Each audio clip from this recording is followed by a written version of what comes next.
सोलापूर शहरातील शेळगी ब्रिज ते जुना पुणे नाका या रस्त्यावर गुरुवारी सायंकाळी एक धक्कादायक घटना घडली। तुळजापूरच्या दिशेने जात असलेल्या कारने अचानक पेट घेतल्याने काही क्षणातच संपूर्ण वाहन जळून खाक झाले। सुदैवाने या घटनेत कोणतीही जीवितहानी झाली नाही। ही घटना गुरुवार सायंकाळी 6:30च्या सुमारास घडली। कारमध्ये अचानक धूर येत असल्याचे चालकाच्या लक्षात आल्यानंतर त्याने तात्काळ वाहन रस्त्याच्या कडेला घेतले।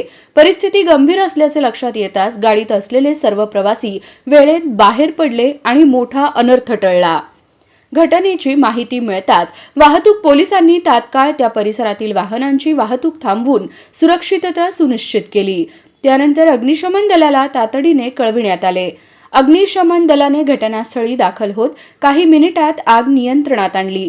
मात्र तोपर्यंत कार पूर्णपणे जळून खाक झाली होती।